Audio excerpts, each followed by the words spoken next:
أعوذ بالله من الشيطان الرجيم. بسم الله الرحمن الرحيم.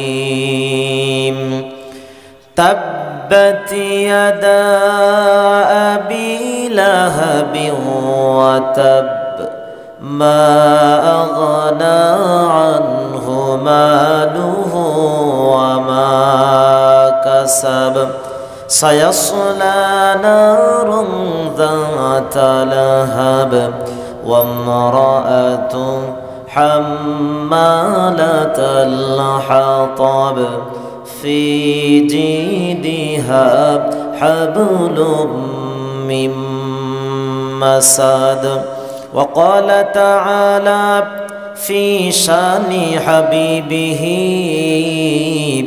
آمرا ومخبرا মনটা যদি হইতো মুবাল্লাহা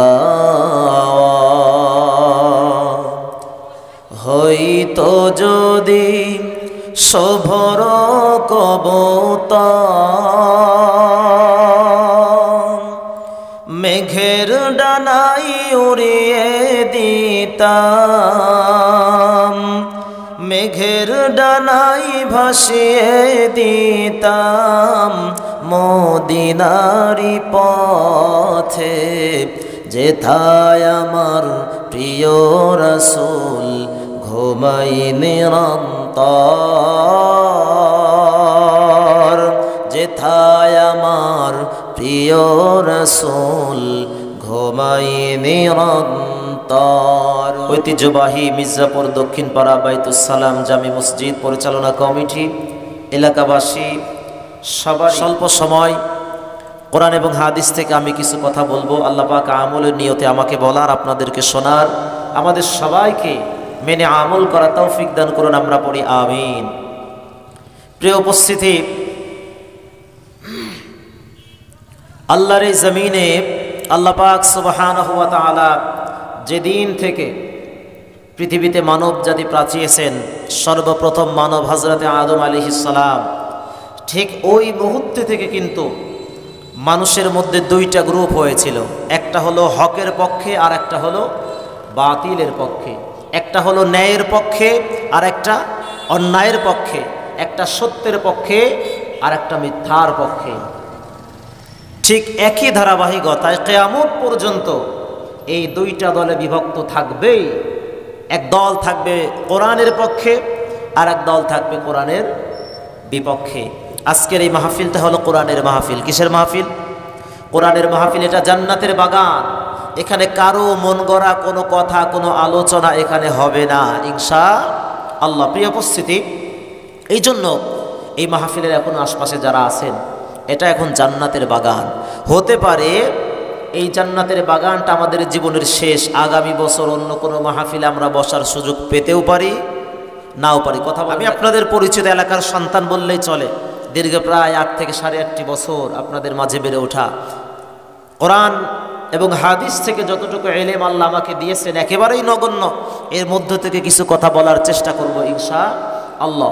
তো এই মাহফিলে আমরা যারা উপস্থিত হয়েছি, বুকে হাত দিয়ে বলেন তো, আপনি উপস্থিত হতে পেরে খুশি না বেজার? আওয়াজ দিয়ে বলেন, খুশি না বেজার? আপনি কি নিজে ইচ্ছা এখানে আসতে পারছেন? কে আনছেন? আল্লাহ। জান্নাতের বাগানে আল্লাহর পছন্দের বান্দা ছাড়া অন্য কেউ সেখানে প্রবেশ করতে, এই গেটের মধ্যে আল্লাহর পক্ষ থেকে ফেরেশতা নিয়োজিত আছে। তারা যাচাই বাছাই করে আল্লাহর পছন্দের বান্দাগুলোকে এই জান্নাতের বাগানের মধ্যে আসার সুযোগ করে দেয়। বলি সুবহানাল্লাহ। তাহলে যে আল্লাহ আমাদেরকে এখানে আসার বসার মতো সুযোগ দিয়েছেন, সে আল্লাহর শুকরিয়া আদায় করা দরকার আছে না নাই?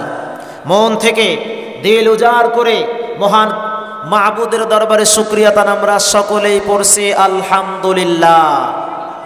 দরুদ এবং সালাম পড়ছি মানবতার মুক্তির দিশারি সরকারে দো আলম আশরাফুল আম্বিয়া সাইয়্যিদুল মুরসালিন, বিশ্ব মানবতার মুক্তির দিশারি, পথহারা মানুষদের পথের দিশারি, মক্কা মদিনার নির্যাতিত নিষ্পেষিত মানুষদেরকে যিনি কোরআনের ছায়াতলে এনেছিলেন, কোরআনের দাওয়াত দিয়ে জাহান্নামী মানুষগুলোকে যিনি জান্নাতের পথ দেখিয়েছিলেন, আমাদের প্রিয় নেতা প্রিয় রাহবার মুহাম্মদুর রাসূলুল্লাহ, সকলে পড়ে নিচ্ছে সাল্লাল্লাহু আলাইহি ওয়াসাল্লাম। আমি লম্বা চড়া সময় নেব না, সরাসরি আলোচনায় যাব, কোনো ভূমিকায় যাব না।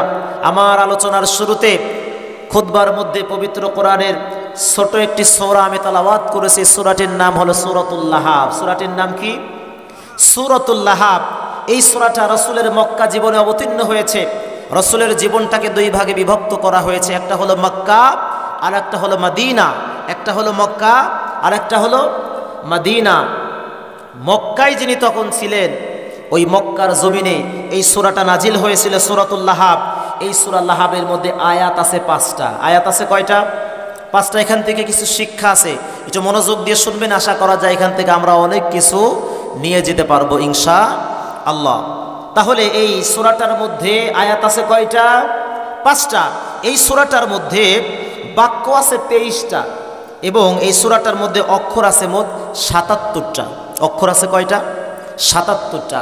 আল্লাহ পাক সুবহানাহু ওয়া তাআলা এমন একটা সময় এই সূরাটা বিশ্ব নবীর প্রতি অবতীর্ণ করলেন, নাজিল করলেন, যে সময় মক্কার সুনামধন্য একজন বেদিন নাস্তিক আমার রসুলকে জনসম্মুখে অপমান করেছিল। মানুষের সামনে রসুলকে কি করেছিল? অপমান করেছিল, লাঞ্ছিত করেছিল। ওই সময় এই অপমানের শাস্তি স্বরূপ কি হবে, আল্লাহ পাক সুবহানাহু ওয়া তাআলা এই আয়াতে কারিমা মাধ্যম দিয়ে রসুলকে কেউ যদি অপমান করে, লাঞ্ছিত করে, ছোট করার চেষ্টা করে, তার শাস্তি কি হবে, এই সূরা লাহাবের মাধ্যম দিয়ে আল্লাহ পাক সঙ্গে সঙ্গে তার ফয়সালা দিয়েছিলেন। আল্লাহ রসুল সাল্লাল্লাহু আলাইহি ওয়াসাল্লাম তিনি বসে আছেন, হঠাৎ করে তার উপর একটা আয়াত অবতীর্ণ হলো। আল্লাহ নবী, বিশ্ব নবী মুহাম্মদুর রাসূলুল্লাহ সাল্লাল্লাহু আলাইহি ওয়াসাল্লাম বসে আছেন। জিবরাইল আমিন আসলেন, ইয়া রাসূলুল্লাহ, ইয়া হাবিবাল্লাহ, এই মুহূর্তে আপনার উপর আল্লাহ একটা আয়াত অবতীর্ণ করেছেন, গভীর মনোযোগ দিয়ে শুনবেন। জিবরাইল আমিন এসে বললেন, ইয়া রাসূলুল্লাহ, ইয়া হাবিবাল্লাহ, হুজুর, এই মুহূর্তে আল্লাহ আপনার উপর একটা আয়াত নাজিল করেছে। কোন আয়াত? আল্লাহ তাআলা নাজিল করলেন জিবরাইলের মাধ্যম দিয়ে বিশ্ব নবীর উপর আল্লাহ আয়াত অবতীর্ণ করলেন, ওয়া আনযির আশীরাতাকাল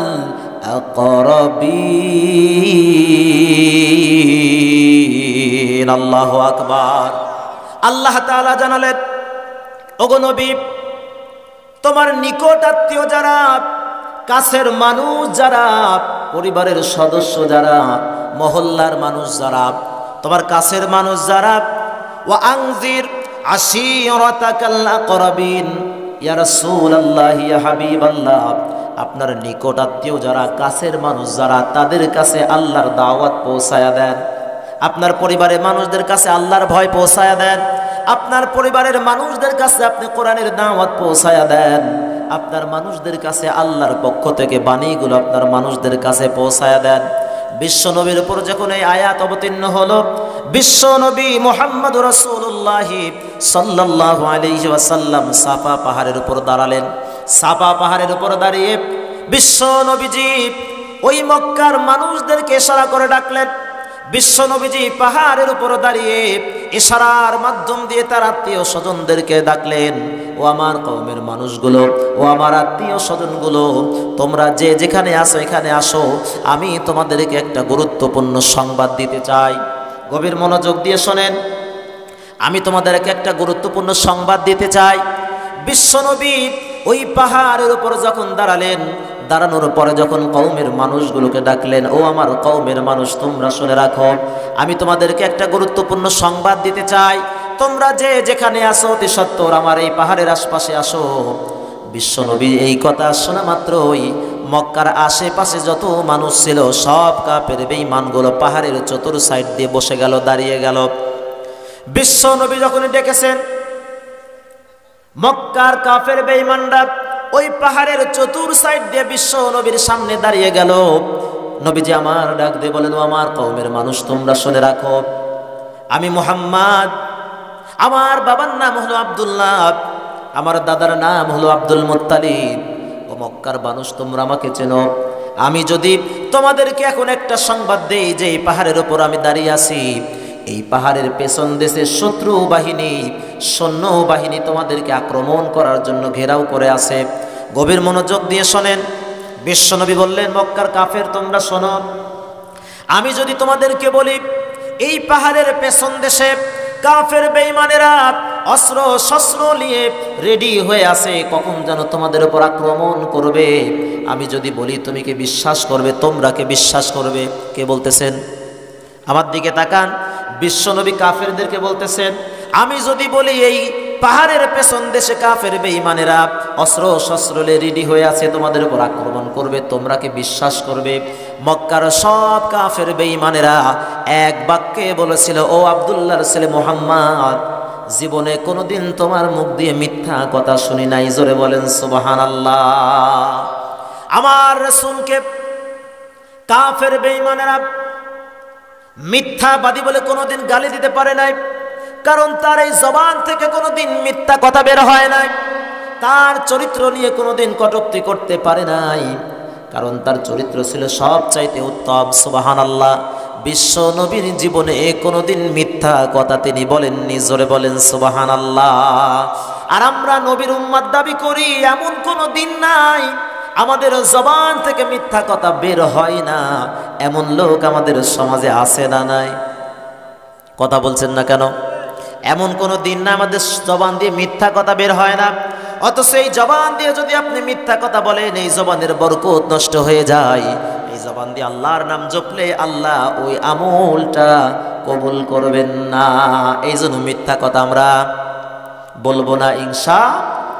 মিথ্যা কথা নিয়ে যদি আমরা আলোচনা করতে যাই অনেক সময় লাগবে, ওদিকে যাব না। মূল যে আলোচ্য বিষয় হলো, বিশ্ব নবী যখন ডাক দিয়ে বললেন, ও মক্কার কাফেরেরা, আমি যদি তোমাদেরকে সংবাদ দেই কাফের বেঈমানরা পাহাড়ের পেছন দেশে তোমাদেরকে আক্রমণ করার জন্য রেডি হয়ে আছে, তোমরা কি বিশ্বাস করবা?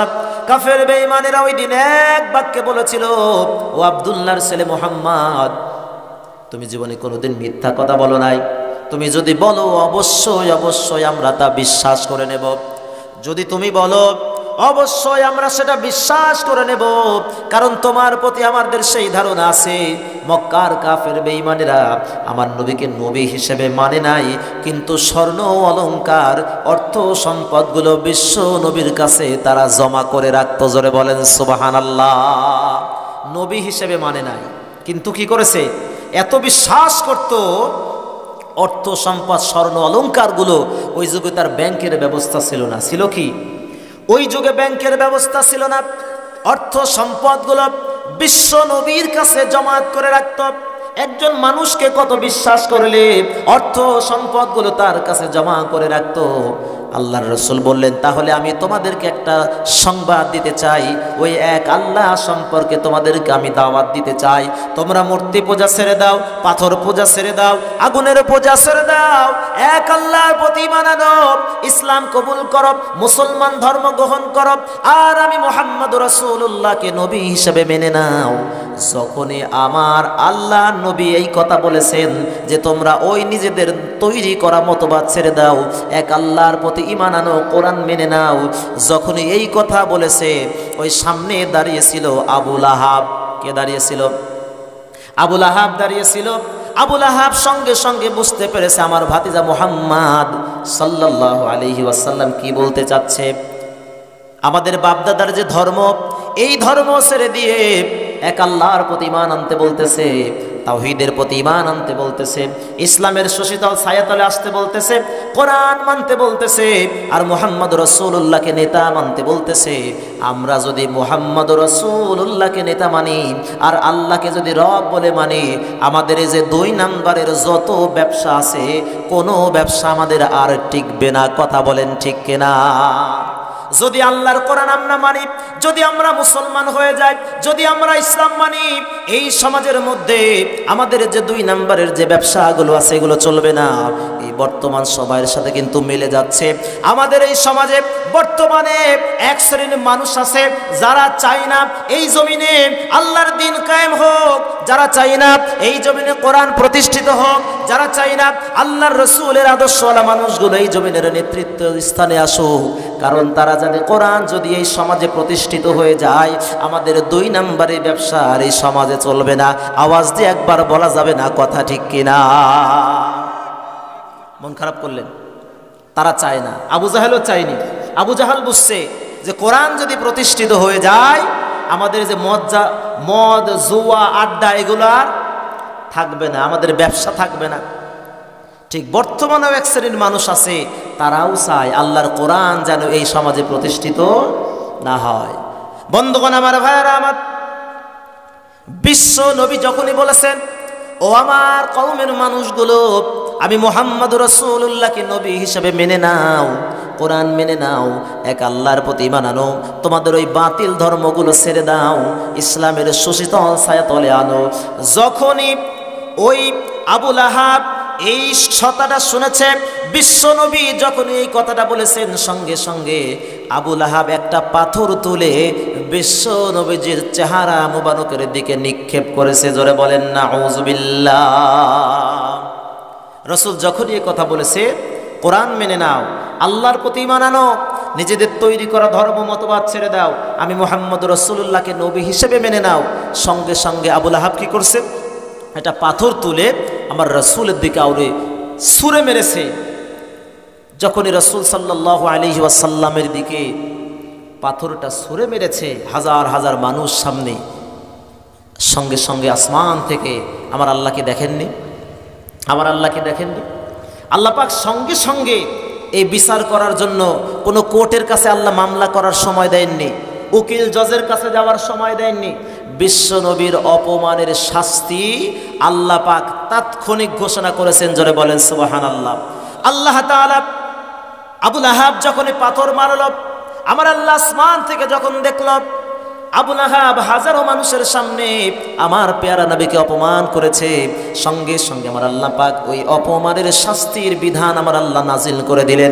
আল্লাহ তাআলা জানালেন, ও জিবরাইল, জমিনে চলে যাও, পৃথিবীর মানুষদের কাছে এই শাস্তি তুমি প্রচার করে দাও। জিবরাইল আমিন এসে বিশ্ব নবীর কাছে বললেন, ইয়া রাসূলুল্লাহি, ইয়া হাবিবাল্লাহ, আবু লাহাব আপনার সঙ্গে যে বেয়াদবি করেছে এর শাস্তি আমার আল্লাহ ঘোষণা করেছে। জোরে বলেন সুবহানাল্লাহ। আল্লাহ তাআলা জানালেন, তাব্বাত ইয়াদা আবি লাহাবিন ওয়া তাব, মা আগনা আনহু মালুহু ওয়া মা কাসাব। একবার আওয়াজ দিয়ে বলেন না আল্লাহু আকবার। সূরাতুল লাহাব নাজিল হয়ে গেল, বিশ্ব নবীর উপর সূরাতুল লাহাব নাজিল হয়ে গেল। আল্লাহ পাক সঙ্গে সঙ্গে ফয়সালা দিলেন, তাব্বাত ইয়াদা আবি লাহাবিন ওয়া তাব। আমার আল্লাহ পাক সঙ্গে সঙ্গে ঘোষণা দিলেন, ইয়া রাসূলুল্লাহ, ইয়া হাবিবাল্লাহ, আবু লাহাব আপনার সঙ্গে যে বেয়াদবি করেছে, এই যে হাত দিয়ে পাথরটা জমিন থেকে তুলে আপনার চেহারার দিকে লক্ষ্য করে মেরেছে, ইয়া রাসূলুল্লাহ, ইয়া হাবিবাল্লাহ, আমি আল্লাহ ঘোষণা করলাম আবু লাহাব ধ্বংস, ওর 2টি হাত ধ্বংস হয়ে যাক। যারা বলেন সুবহানাল্লাহ। আল্লাহ তাআলা নিজে ধ্বংসের কথা বলেছেন, তো আল্লাহ যদি কাউকে ধ্বংস করে পৃথিবীর কোনো শক্তি তাকে বাঁচাতে পারবে? কথা বলেন। এজন্য আমরা ভরসা করব কার উপর?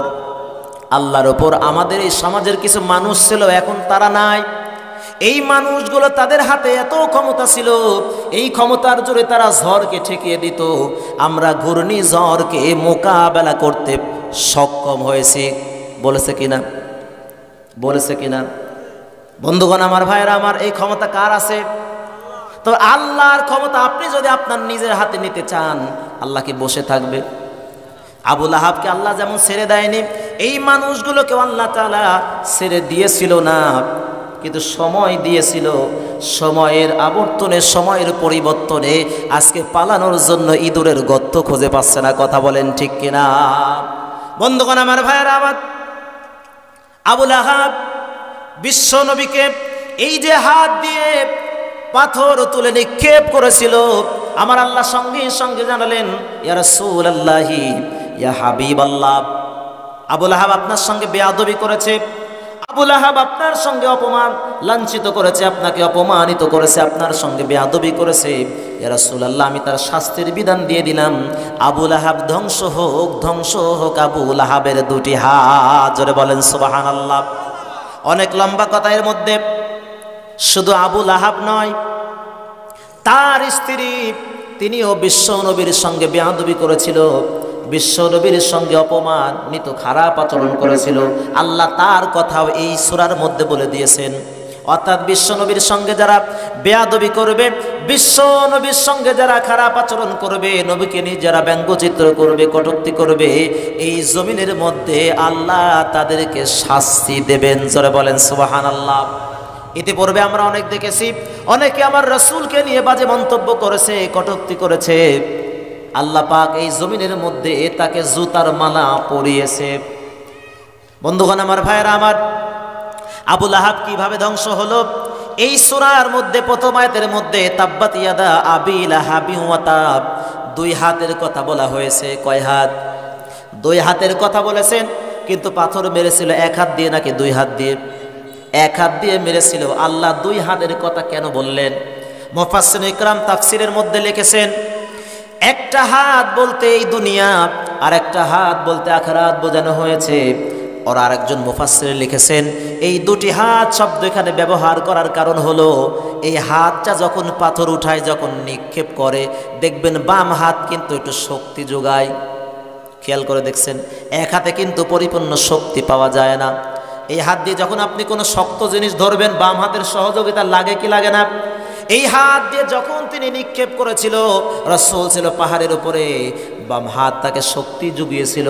এই জন্য আমার আল্লাহ পাক বাম হাতের কথাও বলেছেন, তারা ডান হাত ধ্বংস হোক, বাম হাত ধ্বংস হয়ে যাক। জোরে বলেন সুবহানাল্লাহ। আবু লাহাব বিশ্ব নবীর সঙ্গে খারাপ আচরণ করল, বেয়াদবি করল, আমার রাসূলকে অপমান করল। আমার আল্লাহ পাক সঙ্গে সঙ্গে আবু লাহাবের শাস্তির বিধান দিয়ে দিল। আবু লাহাবের পরিবারের অবস্থা কেমন ছিল? আবু লাহাবের দুইটা সন্তান ছিল, একটার নাম ছিল উতবা আর একটার নাম ছিল উতাইবা। এই দুইটা সন্তানকে মুহাম্মদুর রাসূলুল্লাহ সাল্লাল্লাহু আলাইহি ওয়াসাল্লামের দুইটা কন্যার সঙ্গে বিবাহ দেওয়া হয়েছিল। আমার রাসূল দুইটাকে, আবু উতবা আর উতাইবা, আবু লাহাবের এই দুইটা সন্তানকে রাসূলুল্লাহ তার জামাই বানিয়েছিলেন। যখনই এই সূরা নাজিল হয়ে গেল, আবু লাহাবের ধ্বংসের কথা আসলো, আবু লাহাবের হাত ধ্বংস হোক, আবু লাহাবের স্ত্রীর কথা এই সূরার মধ্যে আসলো।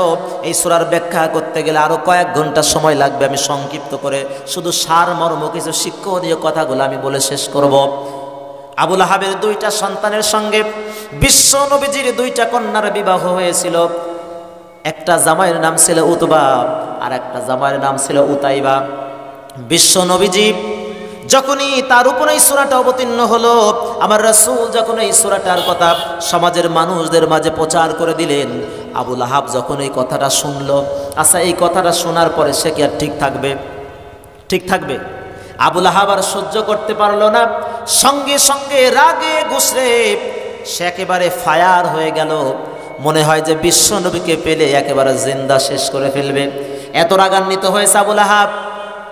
সন্তানকে ডাক দিয়ে বলে, ও আমার কলিজার টুকরা সন্তানেরা, উতবা আর উতাইবা কোথায়? তোমরা জলদি করে চলে আসো। তোমরা কি শুনেছ তোমার শ্বশুর মুহাম্মদুর রাসূলুল্লাহ সাল্লাল্লাহু আলাইহি ওয়াসাল্লাম কি বলেছে আমাদের ব্যাপারে? আমার দুটি হাত ধ্বংস হোক। তোমার মায়ের ব্যাপারে বলেছে, তোমার মা ধ্বংস কামনা করেছে। এরকম অনেক বাজে কথা মুহাম্মদুর রাসূলুল্লাহ আমাদেরকে বলেছেন। অতএব ওই মুহাম্মদুর রাসূলুল্লাহর সঙ্গে আর আমাদের কোনো সম্পর্ক রাখা যাবে না। আবু লাহাব তার দুটি সন্তানকে ডাক দিয়ে বলল যে মুহাম্মদুর রাসূলুল্লাহ সাল্লাল্লাহু আলাইহি ওয়াসাল্লামের সাথে আমাদের আর কোনো সম্পর্ক রাখা যাবে না। কি করা যায়? আবু লাহাব ডাক দিয়ে বলল, এই মুহূর্তে আমার সামনে তোমরা এখন যদি মুহাম্মদুর রাসূলুল্লাহ সাল্লাল্লাহু আলাইহি সাল্লামের দুইটা কন্যাকে যদি তোমরা তালাক না দাও, তাহলে এই মুখ আর আমি তোমাদেরকে দেখাবো না। আচ্ছা, সন্তানকে যদি বাপ এই কথা বলে, সন্তানকে আর কোনো কিছু করার আছে? সঙ্গে সঙ্গে আবু লাহাবের দুটা সন্তান, একটা হলো উতবা আর একটা হলো উতাইবা, এই দুইটা সন্তান সঙ্গে সঙ্গে তার স্ত্রীদেরকে ডাক দিয়ে বললেন, আমার স্ত্রীরা, তোমার বাবা মুহাম্মদ রাসূলুল্লাহ সাল্লাল্লাহু আলাইহি ওয়াসাল্লাম আমার বাবা আবু লাহাবকে গালি দিয়েছে, ধ্বংস কামনা করেছে, আজে বাজে কথা বলেছে, অতএব তোমার সঙ্গে আর আমার এখন সম্পর্ক করা যাবে না। এই মুহূর্তে আমি তোমাদেরকে, দুইজন ভাই বলতেছে দুইজন স্ত্রীকে, আমি তোমাদেরকে তালাক দিয়ে দিলাম, আমরা তোমাদেরকে তালাক দিয়ে দিলাম। শুধু তাই নয়, আমার রাসূল কাছেই ছিলেন আবু লাহাবের সন্তান, এই শুধু তালাক দিয়ে থামলেন না, আবু লাহাবের সন্তানটা বিশ্ব নবী সাল্লাল্লাহু আলাইহি ওয়াসাল্লামের সামনে, আমার রাসূলের সামনে তার কন্যাকে তালাক দিলেন। কয়জন কন্যা? দুইজন কন্যাকে বাবার সামনে তালাক দেওয়া হলো। শুধু তালাক দিয়ে ক্ষান্ত হলেন না, ওই যে বড় ছেলেটা এত বড় বেয়াদব, এই ছেলেটা আমার রাসূলের চেহারা মুবারকের দিকে লক্ষ্য করে থুতু নিক্ষেপ করেছিল। জোরে বলেন নাউযুবিল্লাহ। আমার রাসূলের চেহারা মুবারকের দিকে তাকিয়ে থুতু নিক্ষেপ করেছিল। আমার রাসূল বড় কষ্ট পেলেন, নবীজি আমার মনে বড় ব্যথা পেলেন। সঙ্গে সঙ্গে দুইটা কষ্ট একসাথে, বাবার সামনে দুটা কন্যাকে তালাক দেওয়া হলো। আচ্ছা বলেন তো, একজন বাবার চাইতে এর চাইতে বড় কষ্টের কি হতে পারে? বাবা মা সন্তানদেরকে সবচাইতে বেশি ভালোবাসে, সন্তানের কোনো কষ্ট বাবা মা সহ্য করতে পারেন না। এই যে বাবা যারা আছেন, হাজারো লক্ষ কষ্ট তারা সহ্য করে, সন্তানের কোনো কষ্ট তারা সন্তানদেরকে বুঝতে দেয় না। কথা বলেন ঠিক কিনা? মা বাবা এমন একটা সম্পদ, মা বাবাকে নিয়ে যদি কথা বলতে যাই কয়েক ঘন্টা সময় লেগে যাবে। মা বাবা সন্তানদেরকে কত ভালোবাসে, মোহাব্বত করে, একটু গভীর মনোযোগ দেন। একটা উদাহরণ দিলে বুঝতে পারবেন। আমাদের বাড়িতে মুরগি যখন ডিম দেয়, এই ডিম পাড়া শেষ হলে ওই ডিমের উপর বসে বসে কিন্তু মুরগিগুলা তাপ দেয়। কি দেয়? তাপ দেয় না? সেখান থেকে বাচ্চা ফোটানোর জন্য কিছুদিন পরে যখন বাচ্চা ফুটে যায়, মা মুরগিটা দেখবেন বাচ্চাগুলোকে নিয়ে সেখান থেকে উঠে বাইরে হাঁটাহাঁটি করে। কোনো খাবার পেলে লক্ষ্য করে দেখবেন, কোনো খাবার যদি দেখে, ওই মা মুরগিটা, আমি নিজে এই আয়াতের তাফসিরে পড়ে এই কথাটা সেখানে পেলাম, মা মুরগিটা কি করে, তার ঠোক দিয়ে খাবারটা উঠায় কিন্তু খায় না, আবার ছেড়ে দেয়। সুবহানাল্লাহ। মা মুরগিটা কি করে? ঠোঁট দিয়ে খাবারটা উঠায় কিন্তু খায় না, আবার ছেড়ে দেয়। কারণ মা মুরগিটা শেখাচ্ছে আমার বাচ্চাদেরকে যে এইভাবেই আমাদেরকে খেতে হয়। সুবহানাল্লাহ। অথচ মা মুরগির পেটে কিন্তু ক্ষুধা, কিন্তু নিজের ক্ষুধা পেটে রেখে সন্তানকে খাওয়ার শেখাচ্ছে, মা কিন্তু খায় না। বন্ধুগণ আমার, ভাইয়েরা আমার, আরেকটা লক্ষ্য করেন, ওই মুরগিটা যখন তার বাচ্চাগুলো নিয়ে হাঁটতে চায়, সামনের দিকে অগ্রসর হয়, বাড়ি থেকে যখন ঘর থেকে বের হয়, কুকুর দেখলে, বিড়াল দেখলে বা অন্য কোনো প্রাণী দেখলে মা মুরগিটা কি করে? তার দুইটা ডানা বিছিয়ে দেয়।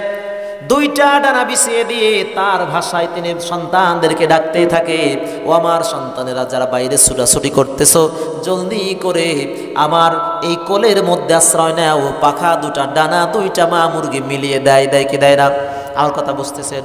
কষ্ট হচ্ছে আপনাদের? মা মুরগিটা দুইটা ডানা বিলিয়ে দেয় আর তার ভাষায় সন্তানদেরকে ডাকতে থাকে, ও আমার সন্তানেরা, সামনে বড় বিপদ দেখতে পাচ্ছি, তোমরা যে যেখানে আছো আমি মায়ের কোলের মধ্যে আশ্রয় নাও।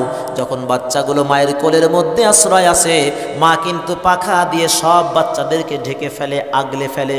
মা মুরগি এই ছোট্ট কাজের দ্বারা বোঝাতে চাই, ও আমার পৃথিবীর মানুষ, তোমরা শুনে রাখো, এই যে সন্তানগুলোকে আমি জন্ম দিলাম, এই যে সামনে আমি বিপদ দেখতে পাচ্ছি, পশু দেখতে পাচ্ছি, যে কোনো সময়ও আক্রমণ করতে পারে, আমি মা মুরগিটা আমার সন্তানদেরকে নিজের কোলের মধ্যে আগলিয়ে রাখলাম।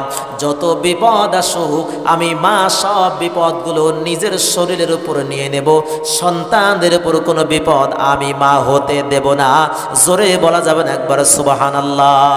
মায়ের একধার দুধের দাম কাটিয়া গায়ের চাম, মায়ের একধার দুধের দাম, মায়ের একধার দুধের দাম কাটিয়া গায়ের চাম, পাপস বানাইলে ঋণের শোধ হবে না, এমন দরদি ভাবে কেউ হবে না আমার মা গো। জোরে বলা যাবে না একবার মারহাবা। যাদের মা এই পৃথিবী থেকে বিদায় নিয়েছে, তারাই বুঝতে পারেন মা কত আপন। মায়ের মতো আপন এই পৃথিবীতে আর কেউ হয় না। বাবার মতো ভালোবাসার মানুষ এই পৃথিবীতে দ্বিতীয় আর কেউ হয় না। আমার মূল আলোচ্য যে বিষয় ছিল, আমার রাসূলের সামনে দুইটা কন্যাকে তালাক দেওয়া হলো, মনে আছে আপনাদের? দুইটা সন্তান বিশ্বনবীর সামনে রাসূলের দুইটা কন্যাকে তালাক দিল। বাবার কাছে এর চাইতে বড় কষ্ট কি? শুধু তালাক দিয়ে ক্ষান্ত হলো না, আমার রাসূলের চেহারা মুবারকের দিকে লক্ষ্য করে থুতু নিক্ষেপ করেছিল। আমার নবী বড় কষ্ট পেয়েছিল। ওই সময় কষ্ট করে মনে ব্যথা নিয়ে আমার আল্লাহর কাছে দোয়া করেছিল, আল্লাহুম্মা সাল্লিত আলাইহি কালবাম মিনাল কিলাব। আমার আল্লাহর কাছে দোয়া করেছিল, ওগো রব্বুল আলামিন, এই যে আবু লাহাবের সন্তানটা আমার সামনে আমার দুটা কন্যাকে ডিভোর্স দিয়ে দিল, তালাক দিয়ে দিল, আমি রাসূলের চেহারা মুবারকের দিকে তাকিয়ে থুতু নিক্ষেপ করলো, ওগো রব্বুল আলামিন, আমি দোয়া করি তোমার এই অসংখ্য হিংস্র প্রাণীর মধ্যে এখানে কুকুরের কথা বলা হয়েছে, কুকুরের, তোমার এই অসংখ্য কুকুরের মধ্যে একটা কুকুরকে এই আবু লাহাবের সন্তানের জন্য তুমি কবুল করে নিও। অর্থাৎ ওই কুকুরের ওই হিংস্র প্রাণীর খাবার হিসেবে আবু লাহাবের সন্তানটাকে তুমি কবুল করে নিও। বিশ্বনবীর দোয়াকে আল্লাহ ফিরাই দেন, রাসূলের দোয়াকে আল্লাহ ফিরাই দিবেন। বন্ধুগণ, আমার ভাইয়েরা আমার, আল্লাহর সঙ্গে যদি কেউ শত্রুতাই করে, বেয়াদবি করে, সাথে সাথে আমার আল্লাহ তার প্রতিশোধ নেন না। কিন্তু তার রাসূলের শানে যদি কেউ বেয়াদবি করে, দুশ্মনী করে, সঙ্গে সঙ্গে আমার আল্লাহ কিন্তু তার প্রতিশোধ নিয়ে নেন। জোরে বলেন সুবহানাল্লাহ। বন্ধুগণ, আমার ভাইয়েরা আমার, আবু লাহাব তার সন্তানের জন্য আমার রাসূল দোয়া করলেন, ওগো আল্লাহ, এই অসংখ্য কুকুরের মধ্য থেকে একটা কুকুরটাকে আবু লাহাবের এই সন্তানের খাদ্য হিসেবে তুমি কবুল করে নিও। কিভাবে কবুল হয় দেখেন, বিশ্বনবীর দোয়া কেমন কবুল হয়। আবু লাহাব তার ওই সন্তানটাকে নিয়ে একবার ব্যবসার জন্য সিরিয়ার দিকে রওনা দিয়েছেন, ব্যবসার জন্য সিরিয়ার দিকে যাচ্ছেন। গভীর মনোযোগ দিয়ে শোনেন, রাসূলের সামনে বেয়াদবি করলে তার শাস্তি কিভাবে হয়, রাসূলের সাথে বেয়াদবি করার পরিণাম কি হয়। আবু লাহাবের এই সন্তানকে আবু লাহাব নিয়ে সিরিয়ায় ব্যবসার উদ্দেশ্যে রওনা দিয়েছেন। প্রতিমধ্যে তাবু গাড়লেন, সন্ধ্যা হয়ে গেল, তাবু গাড়লেন, সেখানে তারা রাত্রি যাপন করবে। রাত শেষ হলে আবার তারা গন্তব্যের দিকে রওনা দেবে। আবু লাহাব যখনই ওই যে মরুভূমির মধ্যে তাবু গাড়ল, ওই মরুভূমির মধ্যে যখন তারা তাবু গেড়ে ঘুমাতে যাবে, এই সময় একজন এসে তাদেরকে খবর দিল, ও তোমরা কোথা থেকে এসেছো, ও মুসাফির ভাইরা, কোন জায়গায় থেকে আপনারা এসেছেন, এখানে আপনারা ঘুমাচ্ছেন, একটু সাবধানে থাকেন, পাশেই জঙ্গল আছে, জঙ্গল থেকে কিন্তু হিংস্র প্রাণী আক্রমণ করতে পারে, একটু সাবধানে থাকেন আপনারা। এই কথা বলে আগন্তুক লোকটা চলে গেল। এই কথা যখনই শুনেছে পাশে জঙ্গল আছে, জঙ্গলের পশু আপনাদের উপর কি করতে পারে, আক্রমণ করতে পারে। আবু জেহেল চলে গেল। ওই কথায় মুহাম্মদ রাসূলুল্লাহ বলেছিল, আল্লাহুম্মা সাল্লিত আলাইহি কালবাম মিনাল কিলাব। মুহাম্মদ তো আমার সন্তানের জন্য দোয়া করেছিল, একটা প্রাণী আমার সন্তানকে গিলে খাবে, মুহাম্মদ দোয়া করেছিল, সে তো নবী। ওরা মানতো না কিন্তু জানতো, তারা মানতো না কিন্তু তারা জানতো তিনি যে সত্য নবী, এটা কিন্তু তারা জানতো। ভাইরা আমার, আবু লাহাবের ভয় শুরু হয়ে গেল। মুহাম্মদ রাসূলুল্লাহ যেহেতু তার জবান দিয়ে বলেছেন, অবশ্যই হতেও পারে আবু লাহাব এবার কৌশল করবে, কি করবে, থাকার তো আর কোনো জায়গা নাই। আবু লাহাব বলল, আমার সাথী ভাইয়েরা, আমার এই সন্তানটাকে তোমরা মাঝে রাখো, কন্যারে শুতে দিও না, কন্যারে অন্য সন্তানগুলোকে শোয়ালো, অন্য সাথীদেরকে শোয়ালো, আর তার সন্তানটাকে মাঝে শোয়ালো। রাতে যখন গভীর হয়ে গেল, রাখে আল্লাহ, মারে কে, মারে আল্লাহ, রাখে কে আল্লাহ। জঙ্গল থেকে একটা প্রাণীকে আল্লাহ ডাক দিয়ে বললেন, এই আমার প্রাণী, আমি তোকে সৃষ্টি করেছি, তোর রিজিকের ব্যবস্থা আমি আল্লাহ করলাম, জলদি করে যা। ওই যে তাঁবুর মধ্যে একেবারে মিডিল পয়েন্টে যে বেয়াদবটা ঘুমিয়ে আছে, ওইটাকে আজকে রাতের তোর ডিনার হিসাবে আমি আল্লাহ ঘোষণা করলাম। সুবহানাল্লাহ। আদেশ করলেন কে? আল্লাহর আদেশ পাওয়ার সঙ্গে সঙ্গে পশুটা তৈরি হয়ে গেল। ওই তাঁবুতে গিয়ে যে একেবারে মিডিলের কথা বলেছিলেন, আল্লাহ পাক যেভাবে বলেছেন, খুঁজতে খুঁজতে আবু লাহাবের ওই সন্তানটাকে খুঁজে ওখান থেকে তুলে তার হাড় হাড্ডি রক্ত গোশতগুলো খেয়ে ওই জঙ্গলের হিংস্র প্রাণীগুলো সেখান থেকে বিদায় নিয়ে চলে গেল। জোরে বলেন সুবহানাল্লাহ। আবু লাহাব সকালবেলা ঘুম থেকে উঠে দেখে মাঝের জায়গাটা খালি। কি হলো? আমার সন্তানটা কোথায় গেল? আমার সন্তানের কি হলো? আমি বাঁচানোর জন্য আমার সন্তানটাকে একেবারে মধ্যে শোয়ালাম, যেন পশু যেন আমার সন্তানকে চিনতে না পারে। তারপরে অবস্থা হলো, এটা হলো রাসূলের সঙ্গে বেয়াদবি করার শাস্তি। আবু লাহাব যে বেয়াদবি করেছিল এর শাস্তি আবু লাহাব পেয়েছে। আল্লাহর রাসূল সাল্লাল্লাহু আলাইহি ওয়াসাল্লামকে আবু লাহাব পাথর নিক্ষেপ করেছিল, এর শাস্তি আল্লাহ কি দেবেন? বদরের যুদ্ধ শুরু হলো। বদরের যুদ্ধ যেদিন সমাপ্ত হয়ে গেল, বদরের যুদ্ধের 7 দিন পরে আবু লাহাবের শরীরের মধ্যে রোগ আক্রান্ত হয়ে গেল, পচন শুরু হয়ে গেল। আবু লাহাবের শরীরের গোশতগুলো পচতে শুরু করল। আর যখন কিছু দূর যাওয়ার পরে, কয়েকটা দিন যাওয়ার পরে শরীরের গোশত যখন অধিকাংশ পচে গেল, দুর্গন্ধ বের হলো, এই সঙ্গে সঙ্গে পরিবারের মানুষগুলো তারা বিরক্ত হয়ে গেল। বিরক্ত হয়ে তারা আবু লাহাবকে আর বাড়িতে রাখলো না, বাড়ি থেকে পাশে ফেলে আসলো, রাস্তার কিনারে আবু লাহাবকে ফেলে আসলো। আবু লাহাবকে বাড়ি থেকে দূরে যখন ফেলে আসলেন, অযত্নে অবহেলায় রাসূলের সঙ্গে বেয়াদবি করা এই আবু লাহাবের মৃত্যু হয়ে গেল। সুবহানাল্লাহ। এই সূরাতুল লাহাবের মধ্যে আরো অনেক কথা ছিল। নবীজির শানে যারা বেয়াদবি করবে, ইসলামের সঙ্গে যারা দুশমনি করবে, আল্লাহর রাসূলের শানে যারা বেয়াদবি করবে, তাদের পরিণাম এই দুনিয়াতে ভালো হবে না। কথা বলেন ঠিক কিনা?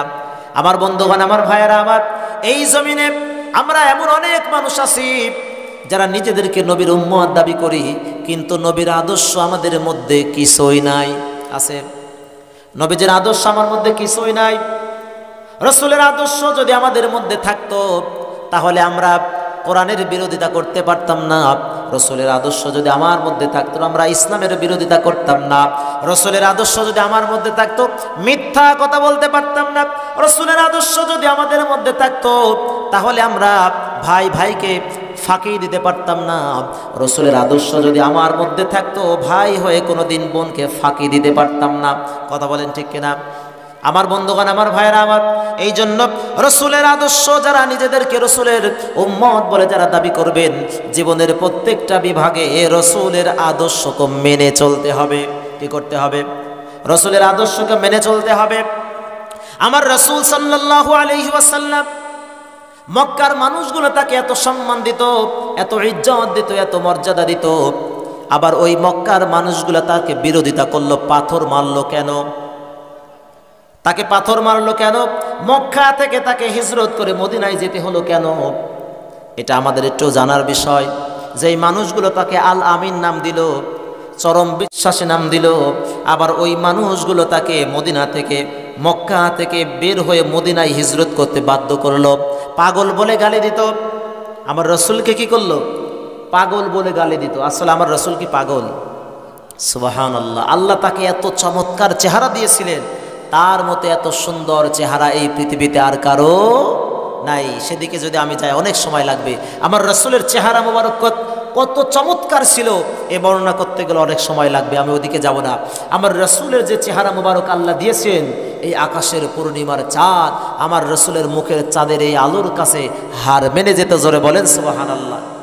বিশ্ব নবীজি মক্কার জমিনে এই কোরআন তার উপর অবতীর্ণ হওয়ার আগে আমার রাসূল সাল্লাল্লাহু আলাইহি ওয়াসাল্লাম মক্কার মানুষগুলো তাকে সম্মান করত, মর্যাদা দিত, মহব্বত করত, ভালোবাসত। কিন্তু যখনই রাসূলের উপর কোরআন অবতীর্ণ হলো, আমার রাসূল যখন কোরআনের দাওয়াত প্রচার করতে লাগলো, মক্কার কাফের বেঈমানেরা রাসূলকে তখন বিরোধিতা শুরু করলো। কথা বলেন ঠিক কিনা? এই সমাজে কিছু মানুষ আছে, আপনি তার সঙ্গে অন্য যে কোনো কথা বলেন, দেখবেন কোনো সমস্যা নাই, কিন্তু যদি আপনি হক কথা বলেন, সত্য কথা তার সামনে বলেন, দেখবেন কিছু কিছু মানুষ আছে সত্য কথা তারা সহ্য করতে পারে না, হক কথা তারা পছন্দ করতে পারে না। ওই মানুষগুলোর সামনে আপনি হক কথা বলবেন, যে আপনার বিরোধিতা করবে, অথচ আপনি তার প্রশংসা করবেন, আপনি তাকে পাম দেবেন, গ্রাম্য ভাষায় যাকে বলে পাম দেবেন, খুব খুশি। কিন্তু যদি হক কথা, সত্য কথা বলেন, তাহলে দেখবেন সে বেজার, আপনার সঙ্গে তার শত্রুতায় শুরু হয়ে যাবে। মুহাম্মদ রাসূলুল্লাহর ব্যাপারে তাই হলো।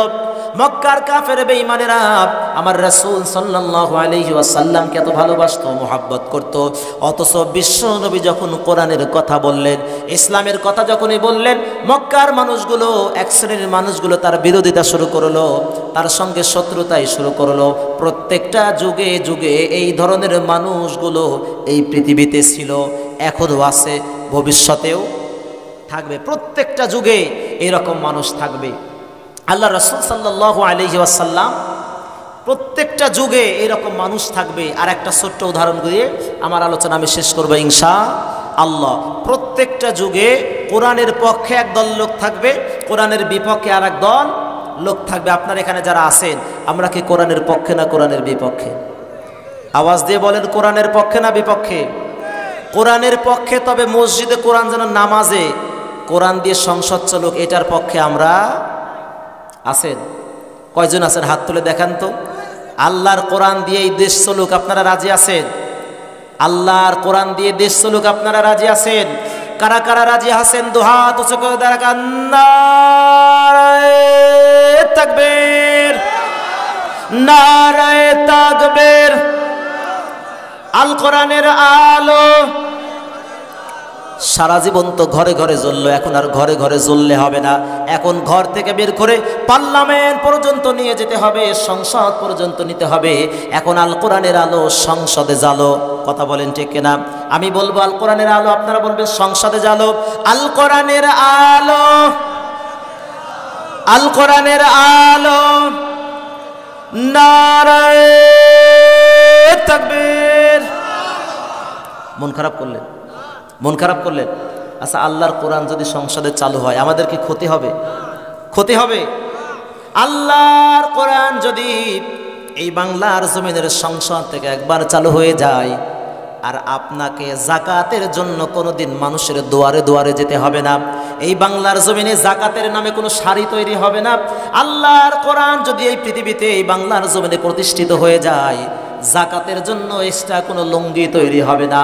যাকাত দেওয়ার যিনি প্রাপ্য, যিনি যাকাতের মালিক, যার সম্পদের যাকাত, ওই ব্যক্তি যাকাতের অর্থ সম্পদ মাথায় করে নিয়ে আপনাকে খুঁজে বের করবে, যাকাত দেব কাকে। সুবহানাল্লাহ। হযরত ওমরের জামানা, হযরত ওমরের খেলাফতের সময় একজন মানুষ একটা টুপলা মাথায় নিয়ে তার অর্থ সম্পদ কিছু নিয়ে সামনে রাস্তা দিয়ে ঘোরাঘুরি করতেছেন। হযরত ওমরের জামানার কথা বলতেছি। ওই মানুষটা মাথার মধ্যে টুপ না নিয়ে ঘোরাঘুরি করতেছে। কিছুদিন, একদিন, দুদিন, 3 দিন সময় অতিবাহিত হয়ে গেল। তার মাথার মধ্যে কিছু সম্পদ আছে যেগুলো সে যাকাত, তার মালের যাকাত একটা দিবে। এই মালের যাকাত দেওয়ার জন্য 3 দিন ঘোরার পরে যখন কোনো মানুষ পেল না, 3 দিন পরে তিনি দেখলেন উস্কো শুষ্ক ময়লা কাপড় নিয়ে আর একটা তার থেকে একটু বড় একটা বস্তা, যেটাকে আমাদের ভাষায় বস্তা বা খুঁতি বলি, এটা মাথায় নিয়ে রাস্তা দিয়ে ঘুরতেছে। এবার ওই মানুষটা বুঝলো, যাক আলহামদুলিল্লাহ, যাকাত নেওয়ার মিসকিন মনে হয় পেয়েছি তো, দেখতে মিসকিন, গায়ে ময়লা পোশাক, মাথায় একটা টুপলা, মনে হয় মুসাফির, আমার যাকাতের টাকা তাকে দিয়ে আমি একটু মুক্ত হই। তার কাছে গিয়ে সালাম দিল, ভাই আমার কাছে কিছু সম্পদ আছে, এই সম্পদগুলো যদি আপনি গ্রহণ করতেন, আমাকে মুক্ত করতেন, আমাকে বাঁচাতেন। ডাক দিয়ে বলে, ভাই কিসের সম্পদ? ও ভাই, এটা আমার যাকাতের সম্পদ, আমার সম্পদের কিছু যাকাত আছে, এই যাকাতের সম্পদ আমি আপনাকে দিতে চাই। যার মাথায় ছিল বস্তা, মাথাটা নিচে, বস্তাটা নিচে নামিয়ে বলে, ভাই আপনাকে দেখে আমাকে কি ভিক্ষুক মনে হয়? এই যে বস্তা দেখতে পাচ্ছেন, এই বস্তার মধ্যে আমার জামা কাপড় নয়, আমার যে সম্পদ আছে এই সম্পদের যাকাত আমি এই বস্তার মধ্যে নিয়ে 7 দিন পর্যন্ত ঘুরতেছি, যাকাত নেওয়ার মতো কোনো মানুষ পাচ্ছি না। জোরে বলেন সুবহানাল্লাহ। এই জন্য আল্লাহর কোরআন যদি চালু হয়ে যায়, আল্লাহর কোরআন দিয়ে যদি এই সমাজ চলতে চাই, যাকাত নেওয়ার কোনো মানুষ খুঁজে পাওয়া যাবে না। প্রিয় ভাইরা আমার, কিন্তু কোরআনের হক কথা যখনই আপনি বলবেন, একদল মানুষ আপনাকে কিন্তু পছন্দ করবে না। কথা বলেন ঠিক কিনা? একদল মানুষ আপনাকে চাইবে না। যুগে যুগে, প্রত্যেকটা যুগে এই ধরনের মানুষ ছিল যারা কোরআনের বিরোধিতা করেছে, ইসলামের বিরোধিতা করেছে, ইসলামের আলোকে নিভিয়ে দেওয়ার জন্য যারা চেষ্টা করেছে। এরকম একটা ইতিহাস আমরা শুনব। আল্লাহর পয়গম্বর ঈসা আলাইহিস সালাম এই জমিন থেকে বিদায় নিয়ে চলে গেলেন। মুহাম্মদ রাসূলুল্লাহ সাল্লাল্লাহু আলাইহি ওয়াসাল্লাম যখন আসলেন, এর মধ্যবর্তী সময়, এই মধ্যবর্তী সময়ে এই পৃথিবীতে একজন জালেম বাদশা ছিল, যেই বাদশার নাম মুফাসসিরিন ইকরাম কিতাবের মধ্যে, ইতিহাস লেখকগণ কিতাবের মধ্যে এই বাচ্চার নাম দিয়েছে বাচ্চা জুনাওয়াজ। বাচ্চাটার নাম কি? বাচ্চার নাম হলো বাচ্চা জুনাওয়াজ। এই বাচ্চা জুনাওয়াজ নাস্তিক বাচ্চা ছিল। ঈসা আলাইহিস সালামের পৃথিবী থেকে প্রস্থান করার পরে মুহাম্মদ রাসূলুল্লাহ পৃথিবীতে আগমনের আগ মুহূর্তে মধ্যবর্তী সময়ে এই জালিম বাচ্চা তার রাজ্যের মধ্যে তিনি ফরমান জারি করে দিয়েছিল, আমি হলাম এই রাজ্যের প্রভু, আমি হলাম এই রাজ্যের মানুষের রব। জোরে বলেন নাউজুবিল্লাহ। আমাদের রবকে, আমাদের স্রষ্টাকে আওয়াজ দিয়ে বলেন, ভয় করতেছে আপনাদের? এখন তার ভয় করার কোনো কারণ নাই। আছে? জবান খুলে কথা বলে, আমাদের স্রষ্টাকে, আমাদের সৃষ্টি করেছেন কে? বাদশা জুনাওয়াজ। এই বাদশা তার কওমের মধ্যে ঘোষণা দিয়ে দিল, এই রাজ্যে যারা বসবাস করবে আমি হলাম তাদের প্রভু, আমি হলাম তাদের রব, আমি হলাম তোমাদের পালনকর্তা। আমি আজকে ফরমান জারি করলাম, আমার এই রাজ্যের মধ্যে, ইয়ামান দেশের এই নাজরানের এই প্রদেশের মধ্যে আজকের পর থেকে তাওহীদের দাওয়াত, আল্লাহর দাওয়াত, ইসলামের দাওয়াত কেউ দিতে পারবে না। বাদশা জুনাওয়াজ ঘোষণা করলো, আজকের পর থেকে আমার এই রাজ্যের মধ্যে আল্লাহর দ্বীনের দাওয়াত, একত্ববাদের দাওয়াত কেউ দিতে পারবে না। বন্ধুগণ আমার ভাইয়েরা আমার, আমি সংক্ষিপ্ত করে বলার চেষ্টা করব। বাদশা জুনাওয়াজ যখন ঘোষণা দিয়ে দিল, আমার এই কওমের মধ্যে, আমার এই রাজ্যের মধ্যে আজকের পর থেকে তাওহীদের দাওয়াত কেউ দিতে পারবে না, ইসলামের দাওয়াত কেউ দিতে পারবে না, এক আল্লাহর দাওয়াত কেউ দিতে পারবে না। যদি কেউ দেয় তাকে শাস্তি দেওয়া হবে, তাকে ফাঁসির কাস্টে ঝুলানো হবে, কেউ দাওয়াত দিতে পারবে না। বন্ধুগণ আমার ভাইয়েরা আমার, সারা রাজ্যের মধ্যে ফরমান জারি হয়ে গেল। এই রাজ্যের যিনি বাদশা জুনাওয়াজ ঘোষণা দিয়েছেন, তাওহীদের একত্ববাদের দাওয়াত কেউ দিতে পারবে না, আল্লাহর একত্ববাদের ঘোষণা কেউ দিতে পারবে না। সঙ্গে সঙ্গে সারা রাজ্যের মধ্যে আইন পাশ হয়ে গেল, আল্লাহর একত্ববাদের দাওয়াত কেউ যদি দেয় তাকে শাস্তি দেওয়া হবে, মৃত্যুদণ্ড দেওয়া হবে, ফাঁসির কাস্টে ঝুলানো হবে। রাজ্যের মধ্যে ঘোষণা হয়ে গেল। ওই যুগে এই বাদশা জুনাওয়াজ 1 বছর 2 বছর এবার বছর করে 24টা বছর অতিবাহিত হয়ে গেল। 24 বছর পরে বাদশা জুনাওয়াজ একদিন গবেষণা করতেছে, চিন্তা করতেছে, দীর্ঘ 24টা বছর আমার এই রাজ্যের মধ্যে, আমার এই কওমের মধ্যে আল্লাহর একত্ববাদের দাওয়াত আমি বন্ধ করে রেখেছি, কোরআনের দাওয়াত বন্ধ করে রেখেছি, ইসলামের দাওয়াত বন্ধ করে রেখেছি, কালিমার দাওয়াত বন্ধ করে রেখেছি। কেউ কালিমার দাওয়াত দিতে পারে না। যারা কালিমার দাওয়াত দিত, আল্লাহর কথা বলতো, মুসলমানের কথা বলতো, ইসলামের কথা বলতো, আমি তাদেরকে শাস্তি দিতাম, আমি তাদেরকে হত্যা করেছি, আমি তাদেরকে জেলের মধ্যে ভরেছি, ফাঁসি দিয়েছি। আমি এখন বৃদ্ধ হয়েছি, যে কোনো সময় আমি মারা যেতে পারি, যে কোনো সময় আমি মরে যেতে পারি। আমার পরবর্তীতে যদি কোনো ইসলামওয়ালা মানুষ, কোরআনওয়ালা মানুষ যদি ক্ষমতায় আসে, তাহলে তো আমার অবস্থা খারাপ হয়ে যাবে, তাহলে তো আমার পরিবারের অবস্থা খারাপ হয়ে যাবে, আমার পরিবারের মানুষদেরকে অত্যাচার করবে, নির্যাতন করবে, যেহেতু আমি করেছি, যেহেতু যারা আল্লাহর কথা বলতো, কোরআনের কথা বলতো, আমি তাদেরকে শাস্তি দিতাম, হত্যা করেছি, তো আমার যখন ক্ষমতা পরিবর্তন হবে আমার পরিবারের উপর এরকম হতেই পারে। এই চিন্তা করে এই বাদশা জুনাওয়াজ চিন্তা করলো, আমি যে কাজগুলো করেছি, আমি যখন দুর্বল হয়ে যাব, ক্ষমতা থেকে সরে যাব, এগুলো কিন্তু রাজনীতির কথা না। এগুলো কি রাজনীতির কথা? এগুলো রাজনীতির কথা না, এগুলো হলো ইতিহাস। এগুলো আমাদেরকে জানতে হবে, এখান থেকে শিক্ষা নিতে হবে। এখান থেকে কি করতে হবে? শিক্ষা নিতে হবে। বাদশা জুনাওয়াজ চিন্তা করল, আমি যখন এই ক্ষমতা থেকে সরে যাব, পরবর্তী যদি কোনো কালেমাওয়ালা মানুষ ক্ষমতায় আসে, তখন এই প্রতিশোধগুলো তারা নেবে, অত্যাচারগুলো তারা আমাদের উপর করবে, আমার সন্তানদের উপর অত্যাচার করবে। যেভাবেই হোক আমার পরবর্তীতে অন্য কেউ যেন এই রাষ্ট্রের ক্ষমতায় আসতে না পারে, এই রকম একটা ব্যবস্থা আমাকে করতে হবে। কি করা যায় চিন্তা ভাবনা করে ওই রাজ্যের সবচাইতে যিনি বড় জাদুকর, বাদশা জুনাওয়াজ ওই জাদুকরের কাছে গিয়ে উপস্থিত হয়ে গেল। ডাক দিয়ে বলে, জাদুকর, আমি হলাম এই রাজ্যের খলিফা, আমি হলাম এই রাষ্ট্রের প্রভু, আমি হলাম এই রাষ্ট্রের মালিক, আমি আমার রাষ্ট্রের মধ্যে 24 বছর আগে ঘোষণা করেছি আমার রাষ্ট্রের মধ্যে কালিমার দাওয়াত কেউ দিতে পারবে না, আল্লাহর কথা কেউ বলতে পারবে না, ইসলামের কথা কেউ বলতে পারবে না। যারা বলেছিল তাদেরকে অত্যাচার করেছি, নির্যাতন করেছি। আমার এখন ভয় হচ্ছে, বয়স অনেক হয়েছে, যে কোনো সময় মারা যেতে পারে, অথবা আমার ক্ষমতাচ্যুত হতে পারে। পরবর্তী যদি কোনো কালিমাওয়ালা মানুষ ক্ষমতায় আসে, তাহলে ওই মানুষটা তো আমার উপর অত্যাচার করবে, পরিবারের উপর অত্যাচার করবে, প্রতিশোধ করবে। তোমার কাছে এসেছি, এমন কোনো পদ্ধতি কি তুমি করে দিতে পারবে আমার পরে যেন আমার ছেলেটা ক্ষমতায় আসে, আমার পরে যেন আমার সন্তানটা এই আমার দেশের রাজা হয়। যদি আমার সন্তান রাজা হয় তাহলে তার কোনো টেনশন নাই, ভয় নাই। আমাদের দেশে এরকম কিছু মানুষ আছে, দেখবেন ঠিক একই রকম। আমার পরে আমার এই চেয়ারে আমি পীর, আমার ছেলেও যেন পীর হয়, সে লাইন করে দিয়ে যায়। কথা বলেন ঠিক কিনা? যোগ্যতা থাক আর না থাক, চেয়ারে বসা দিয়ে যায়। ওর যোগ্যতা থাক আর না থাক সেটা বড় বিষয় নয়। ইয়ামান দেশের রাজা জাদুকরের কাছে গিয়ে বলল, এমন কোন পদ্ধতি কি তুমি করে দিতে পারবা আমার পরে আমার সন্তান যেন এই দেশের প্রধানমন্ত্রী হয়? জাদুকর ডাক দিয়ে বলে, জাহাপানা, অবশ্যই আমি পারবো। আমি হলাম এই ইয়ামান দেশের সব চাইতে বড় জাদুকর। আমার চাইতে বড় জাদুকর বর্তমানে এই দেশে আর কেউ নাই। আমি আপনাকে একটা সত্য দেব, ওই সত্যটা যদি আপনি পালন করতে পারেন, আমি আপনাকে সেই পদ্ধতি শিখিয়ে দেব। আপনার পরে আপনার সন্তান প্রধানমন্ত্রী হবে, তারপরে তার সন্তান প্রধানমন্ত্রী হবে, যুগের পর যুগ চলে যাবে, আপনার পরিবার থেকে ক্ষমতা নেওয়ার মতো কেউ থাকবে না। একটা কাজ করতে হবে। কয়টা কাজ? বন্ধুগণ আমার, ভাইরা আমার, বাদশা জুনামাজ ডাক দিয়ে বলে, কি এমন কাজ বলো? বড় জাদুকর ডাক দিয়ে বলে, আপনার এই রাষ্ট্রের মধ্যে থেকে একটা যুবক আমাকে দিতে হবে, সবচাইতে সুন্দর চেহারা, সবচাইতে সূক্ষ্ম বুদ্ধিওয়ালা, সাহসওয়ালা একটা যুবক আমাকে দিবেন। এই যুবক যদি আপনি আমাকে দিতে পারেন, এই যুবকের মাধ্যম দিয়ে আপনার বংশের পরাক্রম আমি প্রধানমন্ত্রীর সিরিয়াল করে দিয়ে যাব। একটা যুবক আমাকে দিতে হবে। কয়টা যুবক? বাচ্চা অবাক হয়ে গেল, একটা যুবক দিয়ে তুমি এই কাজটা কিভাবে করবে? জাদুকর ডাক দিয়ে বলে, বাচ্চা, আমি হলাম বড় জাদুকর।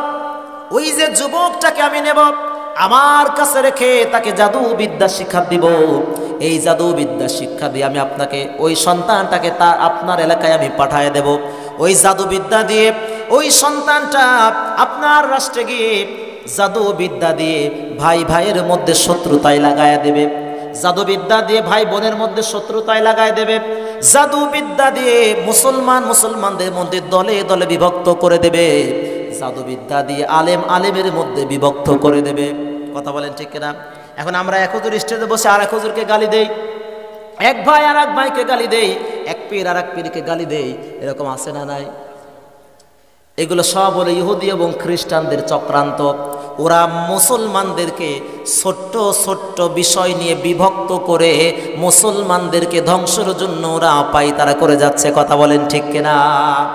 বাদশা জুনামাজ যখন প্রশ্ন করেছে একটা যুবকের মাধ্যম দিয়ে কিভাবে তুমি এত বড় কাজ করবে, জাদুকর ডাক দিয়ে বলে, তাকে আমি 6 মাস ধরে জাদু শিক্ষা দেব।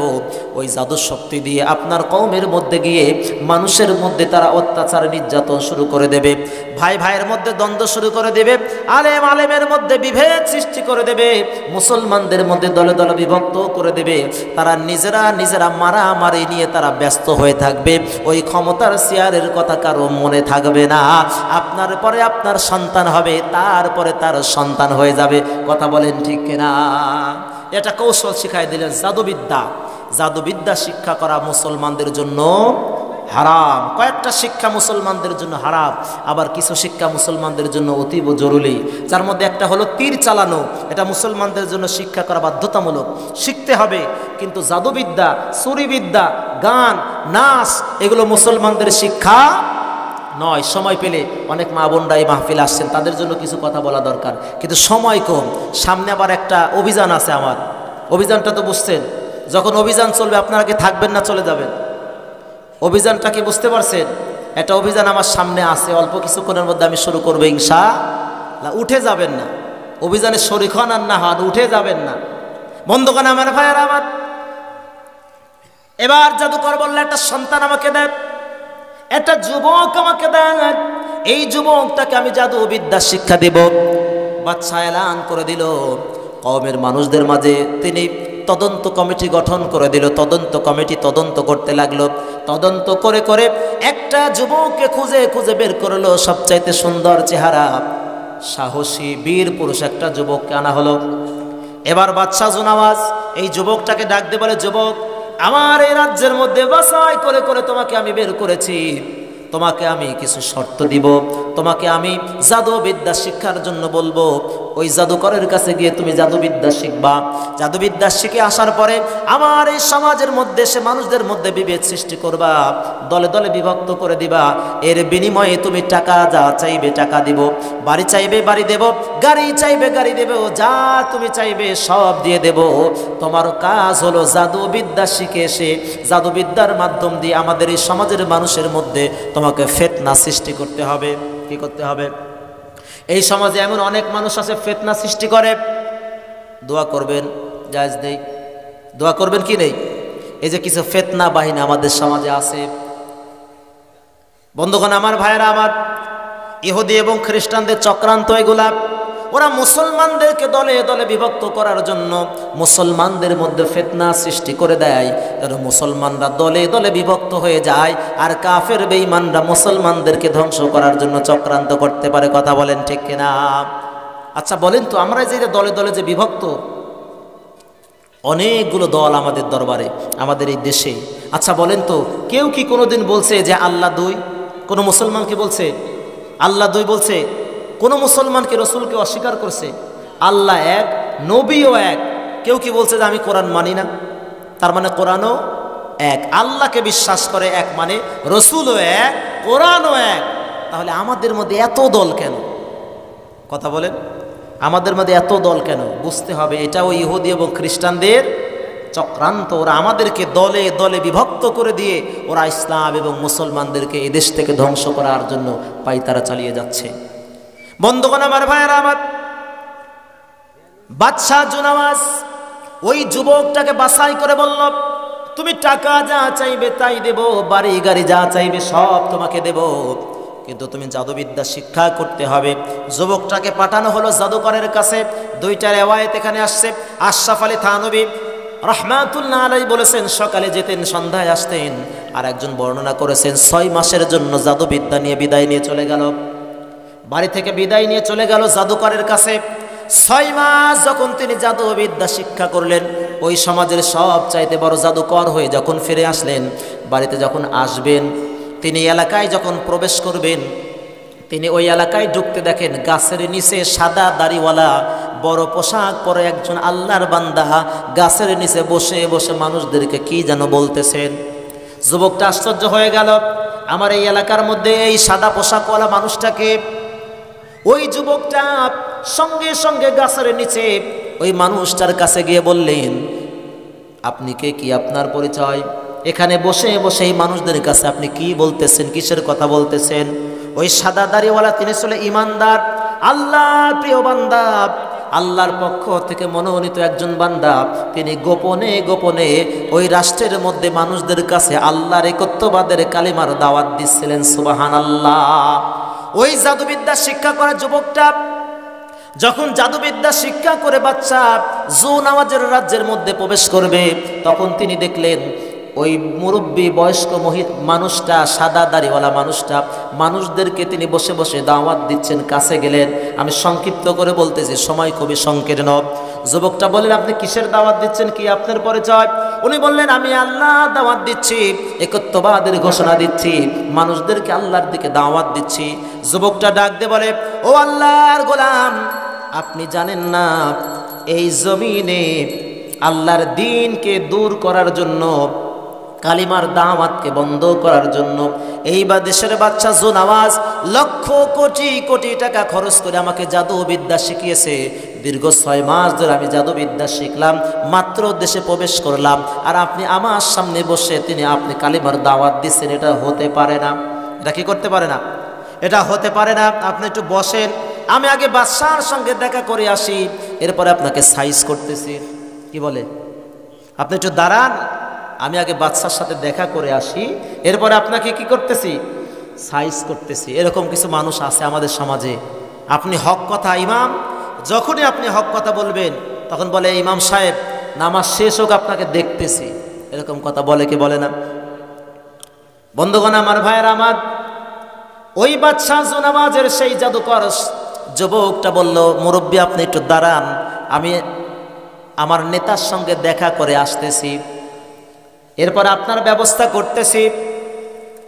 যুবকটা যখনই উঠে চলে যাবেন, আল্লাহওয়ালা ওই ব্যক্তিটা সঙ্গে সঙ্গে দাঁড়িয়ে গেলেন। দাঁড়িয়ে যাওয়ার পরে একবার ওই যুবকের দিকে তাকিয়ে কান্না শুরু করলেন। কিছুক্ষণ পরে আবার মুস্কি মুস্কি হাসেন। যুবকটা এই বৃদ্ধ লোকটার এই কাজ দেখে তিনি হতভম্ব হয়ে গেলেন।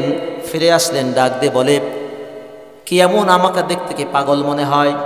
আপনি আমার দিকে তাকালেন, তাকানোর পরে হাসলেন, প্রথমে কাঁদলেন, এরপরে হাসলেন, কারণটা কি আমাকে একটু বুঝিয়ে বলেন। আল্লাহওয়ালা ওই ব্যক্তিটা ডাক দিয়ে বলে, যুবক, এত চমৎকার সুন্দর চেহারা তোমার, বীর পুরুষ তুমি, এত চমৎকার করে আমার আল্লাহ তোমাকে সৃষ্টি করেছেন, এত সুন্দর বুদ্ধি দিয়ে, ব্রেন দিয়ে আমার আল্লাহ তোমাকে সৃষ্টি করেছেন। আমি কাঁদলাম হলো, এত চমৎকার আল্লাহ তোমাকে সৃষ্টি করেছেন, অথচ তুমি ওই আল্লাহর বিরোধিতা করতেছ, তুমি তো জাহান্নামের পাত্র হয়ে যাচ্ছ। এই জমিনে আল্লাহর দ্বীনের বিপক্ষে তুমি দাঁড়িয়েছ। তোমার সেই অতীতের কথা স্মরণ করে আমি কাঁদতেছি। তুমি মরে যাওয়ার সঙ্গে সঙ্গে তোমার জন্য জাহান্নামের আগুন আমার আল্লাহ প্রস্তুত করে রেখেছেন। আমি তোমার দিকে তাকিয়ে যখন জাহান্নামের কথা মনে হলো, তখন আমি কান্না করতে লাগলাম। আবার কিছুক্ষণ পরে আমি হাসতেছি, এই জন্য তুমি তো বড় বোকা, ওই আল্লাহর সঙ্গে তুমি বিরোধিতা করতেছ।